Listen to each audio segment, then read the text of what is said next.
Hi, it's Tiffany Lorraine, the Resilient Mother, with another episode of the Resilient Mother podcast for you. Today, we're going to talk about overcomer, counting your resilient wins, remembering that you can overcome anything with resilience. And my guest today is Carly Pepin, who is a human behavior specialist. Let me try that again. Carly Pepin, who is a what is with the word human in me today? I will cut this. Don't worry about it. I'll edit it. No stress. And my guest today is Carly Pepin, who is a human behavioral specialist. So she's going to share with us what resilience means to her and what it means to be an overcomer. Hello, Carly. Thank you for joining me. To start off, Thank you for was there having anything me. you would like to say around the word resilience and what it means to you? Yeah, so resilience is the ability for us to see both sides of a situation. We tend to be overcome by situations that we perceive have more drawbacks than benefits, have more negatives than positives. So when we're able to see both sides of a situation, it actually gives us the opportunity to be resilient enough to move through it without having the emotional and stressful impacts. That's a wonderful perspective. I think it does take a lot to step back and gain perspective. It also takes a lot to go inside and see what's going on with you, and also check in with someone else and realize that what they're experiencing may not be what you're experiencing. And that can give you the correct next right action if you take a moment to step back and look at it as a whole. Do you Awesome. have any Yeah. examples of that in your life or in your work? Yeah, so definitely. So even recently, just having an individual who was struggling with their partner and was perceiving that the specific things that the partner was doing was actually causing more challenge, more heartbreak, more pain. And when they actually got to dive in and see how it was serving them, how it was on the way to their life purpose, what they realized is that this individual was a gift in their life. The truth is that we're never going to escape any challenges, never. Challenges Nope. just exist in the Nope. world. That's life. We are So, human. yes, if we don't see the other side of the challenge, which is constantly there, it exists. We just haven't asked the right questions yet. Then what's going to Mm. happen is we're going to get stuck and stagnant in the challenge and become a victim of it instead of actually understanding that it did empower us and utilize that to move forward. And what's interesting too is the same can work in the reverse way, where sometimes we have more benefits on something, more positives. And oftentimes in psychology, we're taught to have a positive mindset, and there's the whole movement, and that positivity is the best. However, the reality is that it's very unwise to have a positive mindset all the time, because then you're not actually looking at the other side of a situation, which doesn't give you the resilience to plan for the inevitable challenges that are going to come. So when you look at something and you say, well, this is all good, this is the best, you're going to actually wind up seeking that in the world, not realizing that it just has both sides too. Pablo Picasso said it really beautifully. The genius of Einstein leads to Hiroshima. So everything that actually has a positive quality also has a negative quality to the equal degree. When we can actually look at that, we build the resilience to understand it and plan for the future challenges. You get more foresight. Yeah, I really do believe in that principle of opposition in all things. It actually gives me a lot of hope with the opposition I've had in my life because I'm like, I've experienced this low, therefore the high is coming, and it helps you get through it. But I also think it gives you a lot of wisdom. It gives you an ability to realize that part of this human experience is gaining the knowledge of good and bad, because if I hadn't had bad moments, I wouldn't appreciate the good ones. If I wasn't sad, I wouldn't appreciate being happy. If I hadn't been lonely, I wouldn't appreciate the people around me. And you can't experience that any other way than being human and having this experience of living. And we want to do it the best that we can. The thing that I think you touched on was you've got to ask the right questions so you don't become stagnant, because resilience is not staying in one place and from one point of view. It is the ability to overcome, to find a way to move forward, and to grow from gaining that perspective of both sides, making it your advantage, empowering it, I believe is the way that you put it. But I think too, you're bringing in this factor of that means also empowering the other person or the opposition that is involved as well. And that's something new I haven't quite heard about before. Could you go more in depth with that and how that applies to overcoming and resilience? Yeah, we actually dive into basically our perceptions, right? Because, and this is really interesting too. I was watching this really cool show. I love houses, by the way, guys. This is like my other business on the other side. So I love houses, love homes, love architecture. And I was watching a really cool Apple TV show called House. And one of the things that they were showing me is they were 3D printing these homes for individuals in Mexico who are literally living in places that, they're collecting potato sacks to be able to cover up. Like they sleep in, oh, the only part that's not coming, like have rain leaking through, is just over the bed, and it floods every time it rains, and the baby and everyone has to like stay on the mattress, which is still on the floor, right? So we think about it and we're like, wow, this is like a really amazing philanthropic kind of cause. But then the questions that I don't know if they've been covered, but most of the time these questions aren't covered. When we only see the positive in something, when we only see the good, what winds up happening is you're missing out on the challenges that could come in the future. When I look at these individuals, they have a very low income, and we just built for them a 3 to 4 bedroom house. They can't even sustain what they have now. What happens when something breaks? What happens when the water falls, like the pipes go down? How are we going to help them to empower themselves to not only live in these houses, but be able to afford to maintain them, keep them, and pass them down to our family? So this is why we ask how things that we put on a pedestal and think are amazing also have the challenges that come with it. So you have the foresight to build something that doesn't last 5 years, 10 years, but can stand the test of time. Because when we ask those questions to empower the community, not just in a physical home, but also in their physical being, what we're doing is we're ensuring that this can be a legacy piece that could stand the test of time for hundreds of years. So that's what I say. It's not to say that like, we don't want to stop doing good things because there's challenges that come with it. Ask the questions. These are the quality questions we ask. Most of the time, we want to see how the bad is good, right? Because we just don't like to see, like bad. We just don't like to feel it. We get emotional about it, but we often don't ask how there's bad in the good, right? We don't ask the negatives and the positive. And what I'm showing you guys is that really challenges you, because in the future, it's going to happen no matter what. But if you ask those questions beforehand, you get the foresight to be able to manage some really cool things and some really big problems. And you also release your pride. So you're not over infatuated with yourself, have a super inflated ego, and think you're amazing and walk around the planet like that, because nobody wants to hang out with you then. Right. So being a resilient overcomer means creating something that is sustainable, that can be a legacy. And that takes a lot more forethought than just having good intentions. Good intentions are great, but we can have a lot of good intentions that don't have the greatest outcomes because they weren't completely thought through. And going into those details, I kept thinking of the saying, you can give a man a fish and he eats for a day. You teach a man to fish and he eats for a lifetime. And the contributions that we make in the world today need to build resilience for all of those involved, not just I gave a man a fish. So, no, I created something that's going to affect the more than just me, and in some cases generations, to change those patterns of being able to maintain and sustain things of their own and to show them what's possible for themselves. That would create a real resilient win, because then it's about something bigger than yourself. Absolutely. How do you consider yourself an overcomer? Just using those same principles. So, really working on my own mindset and ensuring that I see the balance in everything that either challenges me or when I have pride. I love to dive in and see that balance, because that helps me to be more resilient in the world. Is the interesting thing is also, you're going to attract challenges, but you're also going to attract criticism. And we only react to criticisms that we also have some level of agreement with. And when we go in and balance our own perceptions on that, you'll find what's quite amazing is someone can criticize you about the same thing and you don't even notice, because you have certainty. Yes, I am that, and I'm still worthy of love.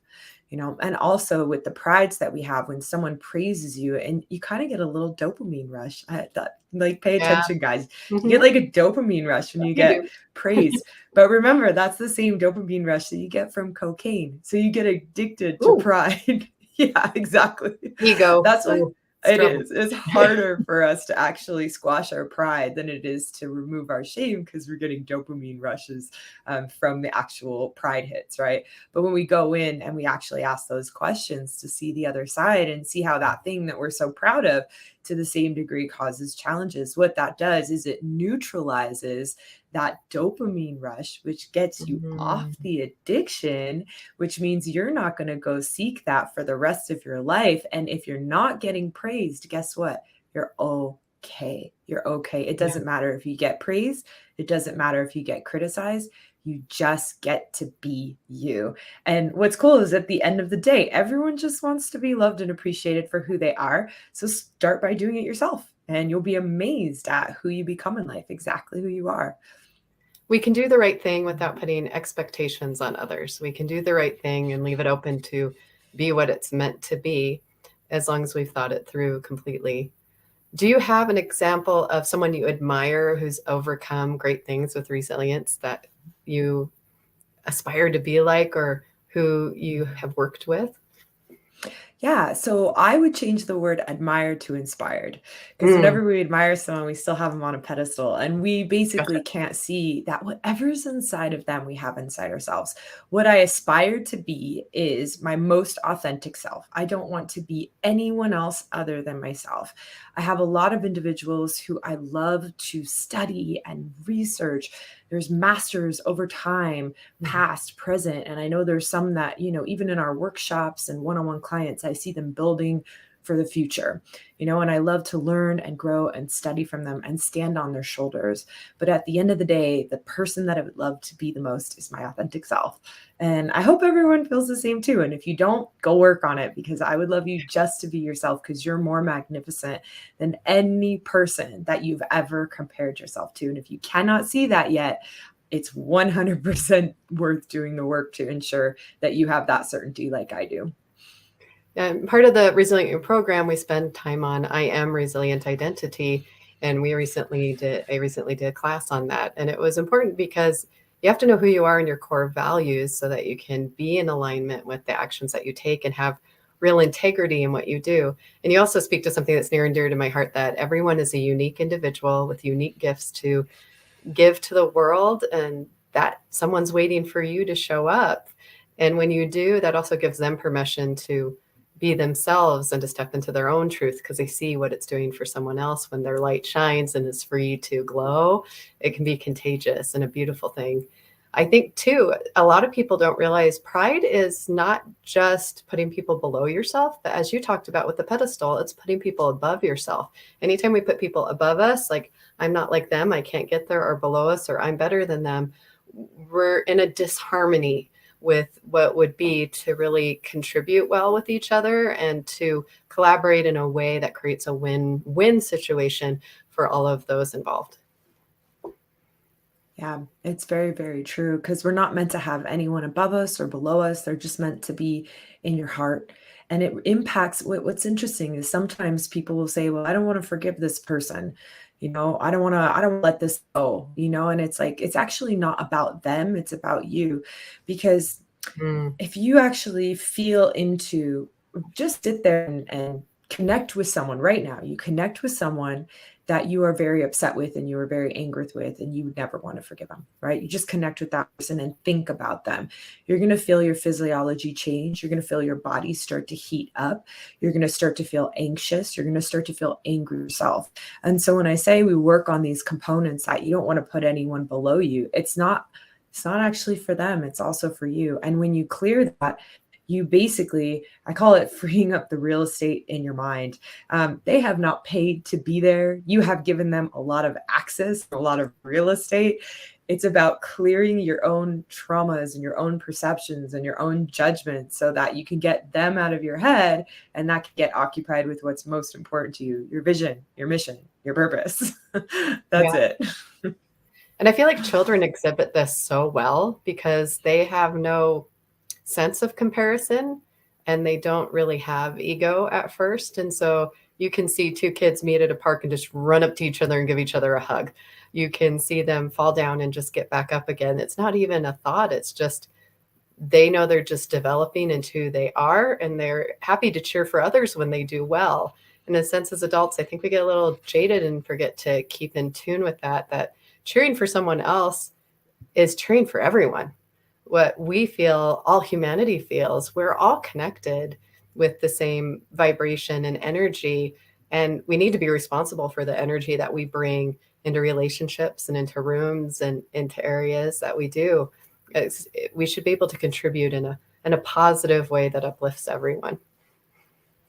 And this is a great example too, because even as you were saying with kids, right? Everything is neutral until we put a label on it as good or bad. Mm, And so the kid who falls down at the park, right? The kid falls down at the park, scrapes his knee. If you watch a kid fall, you'll see the kid like trying to figure out what it's going to do. Like the eyes get a little wide, they look a little bit in shock, and they're like, do I freak out or do I not freak out? Like you can see the trying to figure out what's the proper reaction. When a parent runs over and is like, oh my gosh, are you okay? Are you okay? And grabs them and hugs and holds them. Then all of a sudden you've labeled it as something's wrong, something's bad, and I'm going to comfort you as a result, right? If you actually left the kid alone and didn't label it as good, didn't label it as bad, the kid could come up with his own conclusion, then you'll wind up seeing that usually the kid just runs off and starts playing again. So yeah. everything that we experience in life is neutral until someone puts a label on it as good or bad. And when we put that label on good and bad, it can create an incredible amount of guilt and shame for things that are actually quite normal to have an experience in life. And then also it can create an incredible amount of disconnect with who you are, because when you are labeling something as good and you perceive you can't achieve it in that form, you're going to disconnect from who you really are and try to live this life because this is supposedly good when in actuality it's not good or bad, it's just not even meant for you, you know? Mm, So having that label and kind of learning how to remove the labels again gives you permission to be your most authentic self. There's 8 yeah. billion people on this planet. There's multiple countries, multiple cities. I guarantee you, if you don't fit in where you are, there's somewhere where there's a perfect culture where you get along just fine. Yes. Yeah, we're all meant to find our tribe somewhere in this world. If you haven't found it yet, you can create it or you can go find it, but they're there somewhere. Yeah. I'm currently listening to the book, What Happened to You, that talks about how children can be resilient or not resilient through their development. And it was talking about how when our mind is developing when we're young, we're trying to get this sense of the world, as you said, what neutral was good, what is bad, and they really watch adults. So children who are really little, who have trauma or different things happen, a lot of it was their needs not being met right away or an adult labeling something for them. And so when we go to do the work of resilience or the work of getting to know who we are, it does stem a lot psychologically. I want to see if you agree with this from childhood somewhere. And often that's the work that we have to do, or it may be from a traumatic event as we're older as well. Not everyone has that much trauma, but there's an event or there's somewhere along the way, something was labeled in a way that doesn't serve us. And there's a way to go back and to fix that perspective. And we can rewire the brain to have a more neutral response and a more neutral way of approaching it. Could you speak to that a little bit? Yeah, so this is inspiring because, when we think about trauma, everyone goes through trauma, and the trauma is at the same level, and it's based on your perception of whatever's going on in your life that either, you see a dramatic moment that has like the normal stuff we hear about, rapes, deaths, that kind of stuff. But then there's also the trauma that can still hit you as hard as trauma like that when your values and your purpose is so highly challenged Mm. that you actually split in that moment and you don't know what to do because Oh, it's wow. just too hard for you in that moment. So when people say, well, I haven't had any regular traumas, it's like, well, it's okay. Like, what was an event that was really, really hard for you that you think you changed your life, right? And they're like, well, it doesn't seem like it should be that big of a deal. Well, it's according to your life purpose. So it's like, let's dive in and let's work on it. So it's to remember that with traumatic experiences, it's all based on our perceptions. The other component too with trauma is it does shape your life in the sense that whenever we have things that are incredibly hard to go through, experience, what winds up happening is we wind up building our life purpose around trying to solve that problem. So trauma, in essence, becomes a problem for us to solve. And we Mm. dedicate our whole entire existence to overcoming that problem. Warren Buffett, when he was in the womb, was actually part of like the whole financial crisis and financial crash. So I know his mom was experiencing all of it at the same time. And then you have this kid who pops out and all of a sudden, like, naturally is like into finances and into investing. And he started at a really young age. And you wonder, and you're like, what did you catch on to when you were in the womb? So here you have someone who had some sort of trauma involvement in their life around finances, and then actually goes to create finances after. And this is funny too, because this is the rags to riches story. People, they really admire someone who's gone from rags to riches. But the truth is that rags to riches is a purpose shift. What happened is they had a different life purpose that had nothing to do with making money, nothing at all. Nothing. Yeah. And that's okay. Some people have that. Not everyone has that purpose and that value to be that wealthy. So don't beat yourself up if you're not financially independent. It's just not part of your purpose, and that's okay. You can shift it with some quality questions, but if it's not, just don't beat yourself up. When people go from rags to riches, it's because they'll go into the rags component. They'll be destitute. They'll be homeless. And then it'll be such a trauma to them that they have to fulfill that void to start to Mm. feel complete again. Now, it's interesting because you look at people around the world and not everyone does that. And that's because there's some individuals who are still homeless, who are still on the streets, that it's not traumatizing enough for them to actually shift out of it. You may think and look like, I can't believe it's not traumatizing to you to live like this, but to them, it's not. And actually, I do invite you to connect with some people every now and then. I've done this because I don't know, a friend of mine, they really demonstrated that, like, the individual victims. And so I chose to go kind of connect and ask questions. And what I found out, one guy told me, he said, I have to go home soon. I've been on vacation. It's been like 2 years, and soon I'm going to have to get out of this vacation and go hang out with my son. And he lived in a tent on the side of the street, down the street from the beach in Santa Monica. So for him, it's not traumatizing. For him, he's having a great experience. So there's no reason for him to get out of it. But the person who experiences trauma in it will build that void and get to the other side. So part of it is you can thank your traumas for your life purpose. Like, There you it's go. what it is. That's part of it. The other part is we want to start to remove the label of trauma, right? And whenever you shift your perception, and then again, trauma is just an extreme situation that has more negative compounds than positive.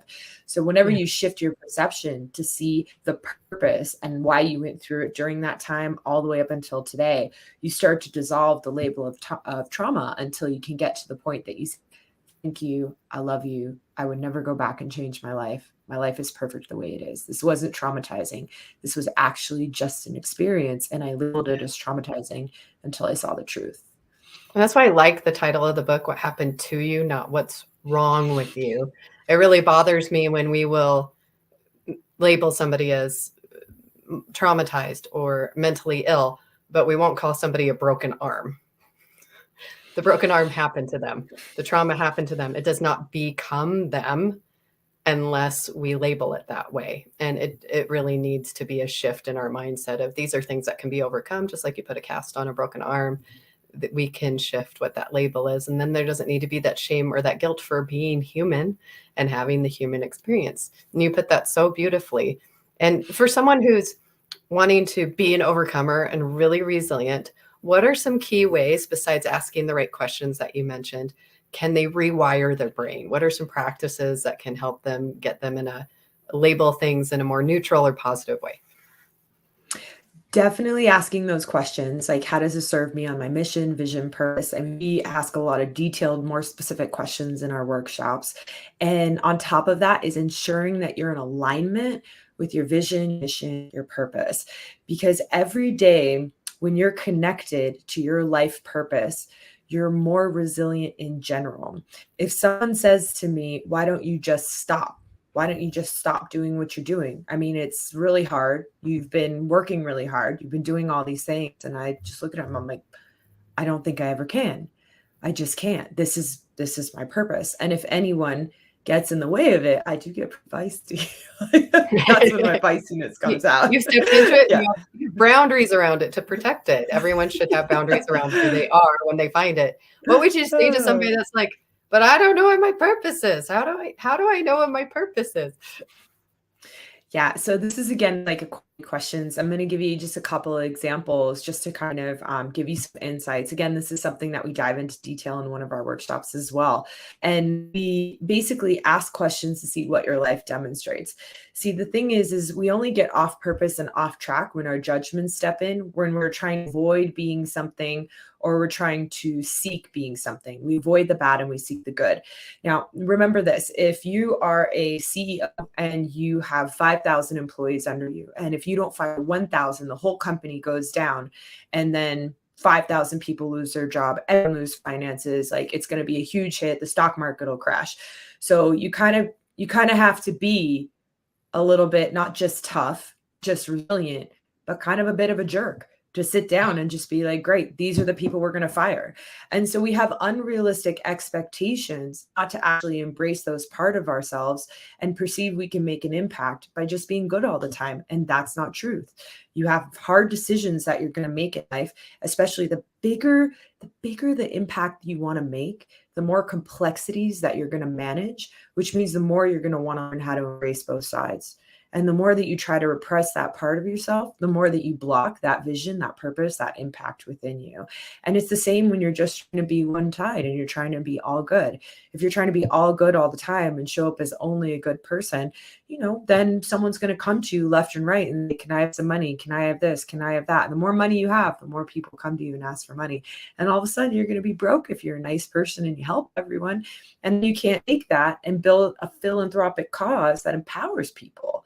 So it's about having like both sides and loving yourself. Some great questions to ask yourself is, when you think about even how you spend your money, like if you show me what your bank account looks like and a breakdown of bill, I could really see what you value most. I spend the most money. I spend money on my personal development. I spend more money on my own vision and my own growth than I actually do on even my mortgage. And that's by choice, right? That's by choice. And I do that because that's my life purpose. That's part of who I am. So if you broke down actually what you're spending, you'll look at where you spend most money, and then you'll know what you value most. At one point in my life, I spent the most money on clothes. I also really have a high value on beauty. Like, it is what it is. So it is what it is.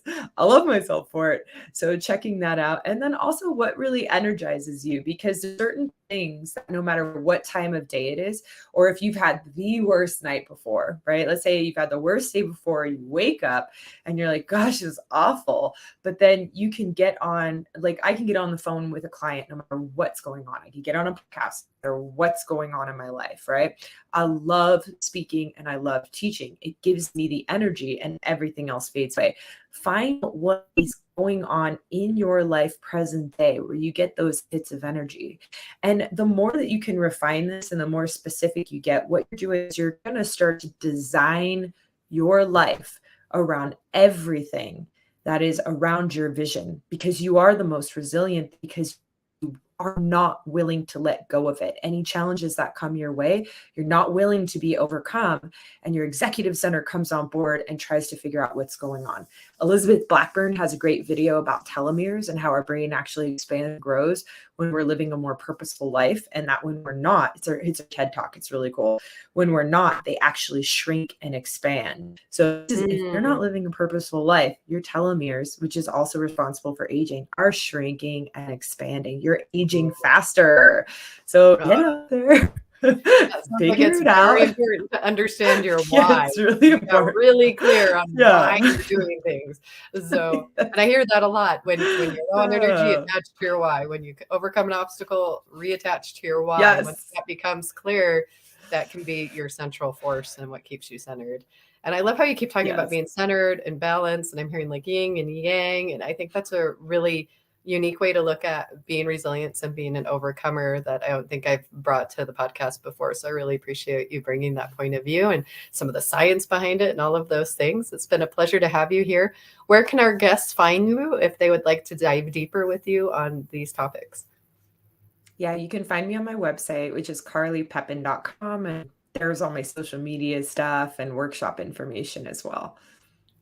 And if you're looking for high performance coaching, I'm now a certified high performance coach. I'd love to do a strategy session with you, give you a taste of what it is to level up in your life and your resilience with Resilience Results Coaching.